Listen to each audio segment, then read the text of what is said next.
It's your boy JD. And your boy Steve. What? Today we talking about ass whoopings. Yeah, in the Black House. Oh, in the Black House. And what it really does to children. But you can go first.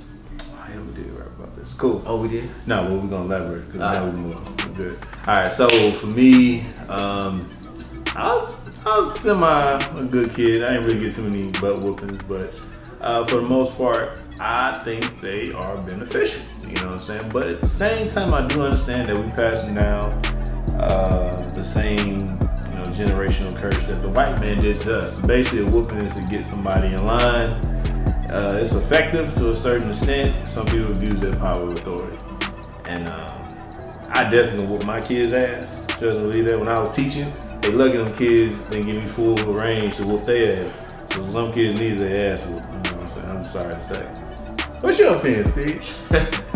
Well, I think that what you said, the last part, some kids need their ass whooped. Some, but you have to know who your kid is. Some kids you can yell at them and that's good enough.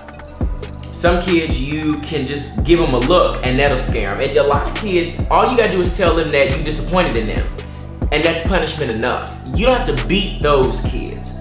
The problem with whoopings is when people use a belt as a substitute for quality parenting. When you are no longer sitting down and having a conversation with your child to let them know why what they did wasn't appropriate and you just going straight to the belt with no conversation, that becomes damaging. I see because I had a smart mouth growing up, I still do, but it was real bad growing up. And I would get whoopings a lot for it. Like I would get smart with the teachers. I really wasn't getting smart with the teachers, but the teachers would say stuff that didn't make sense to me, and me being who I am, I would challenge them.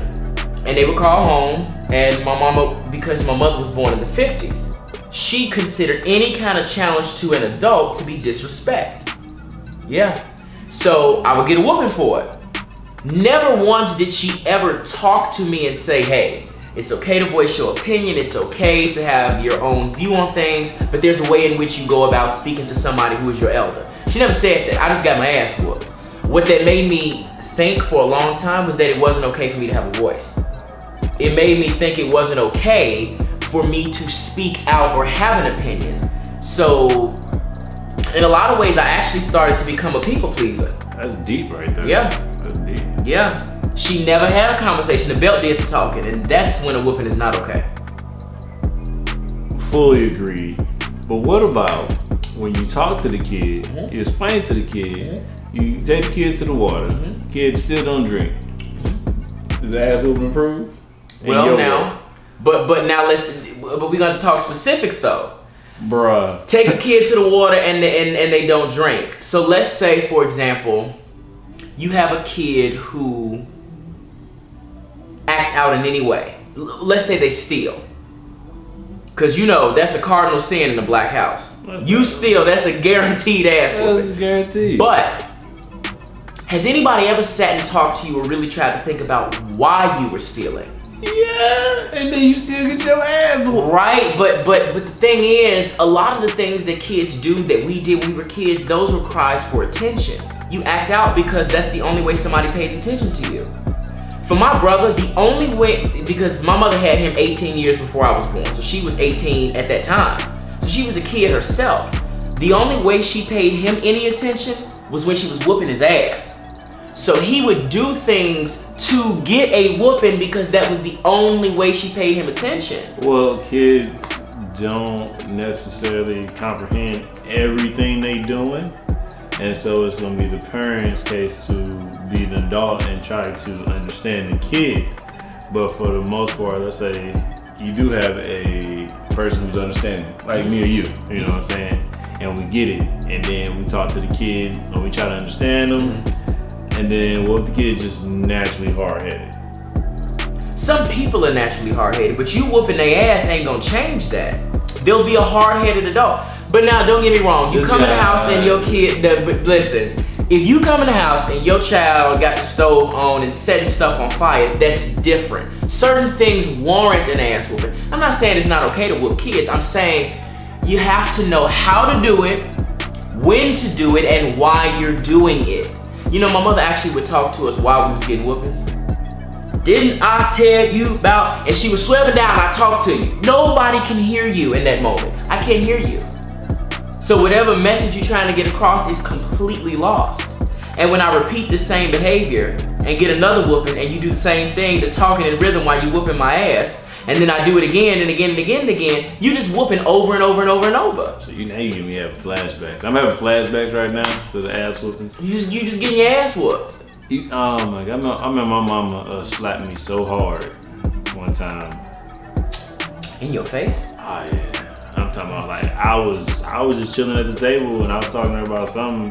She asked me a question and my mama got them hands. How did that make you feel? It made me feel like a bitch. Like my mama got those hands. I didn't know my mama was as quick as she was. Like she must have been angry about work or something. Cause when her hands went from her lap to my face and back to her lap. Didn't see her hand at all. You know how quick your mama hands gotta be, and it scarred. I still don't even know why she hit me. Like it was something that didn't even make sense. She like, why you lying about? I'm like, what? I'm like the white lady, something. The thing is also, folks, when it comes to whooping kids, I think that a whooping really should be the last resort, not the first line of defense. A whooping should not be the thing you resort to first, unless you've had conversations with the kid. You done told them whatever you've said. You've taken away something from the kid. Take away their phone to get them to learn a lesson. If none of those things work, then a whooping is appropriate. But that belt, you can't run to that belt as the first thing you do, because then it's not about the kid. That's about you. Rules of engagement. Yeah, that's about you. That ain't got nothing to do with the kid. I'm beating you to make you act how I want you to act. Yeah. That don't make no sense. That's no different than the husband who come home and beat the wife up because he got issues going on and he want her to act a certain way. They ain't got nothing to do with her. It's got everything to do with you. That's definitely faction. I know within the black community, a lot of us again deal with a lot of emotional health and depression issues. Passed down from centuries of slavery. And we pass it down and keep passing it down, and we don't try to evolve as a people. Again, I'm not telling you to do what the white people do and say no, and then put your kid on a leash. I would have never been on a leash. My mom said don't move, we didn't move. But I agree with Steve. She took that leash and beat the hell out of you. I believe with Steve to a certain extent that there are other ways to talk to the kid. But you gotta really start young. You cannot wait until they're like 10 or 15. You can't wait till a kid 10 years old and start trying to discipline them, because then they're not gonna respect it. Yeah. It's gotta be done from the beginning. From the moment they are cognizant enough to understand words, to understand the punishment and reward system. So when a kid is a year old, right? And they holler and scream because they want you to pick them up. And you pick them up every time they holler and scream. You are teaching them, whether you know it or not, because you think kids are stupid. You're teaching that child that anytime they throw a tantrum, they're gonna get rewarded for that. So when they're 17 years old and you don't get them the car that they want and they have a fit about it, even though they may not be screaming and stomping, they may do something like punch a hole in the wall. They've been learning that behavior since they were 1. That's a result of your parenting. I'll be like a husband-wife combo or boyfriend-girlfriend, and both of them will equally be charmed by me. And then they don't know how to take that. The girl can take it a little bit more because she's like, oh, I like him. But then the guy, it's always like, oh, hey, bro, I ain't with, but it's like, I said, yo, what's up? I was like, what's good with you? Because I spoke to your girl, and just out of respect, I spoke to you too. I used to be nice to every chick, you know what I'm saying? I used to smile, hug every chick. It's just how I am, you know what I'm saying? Hey, how you doing? Girl, you looking beautiful. You know what I'm saying? Even if they look ugly, I say you looking beautiful. Why?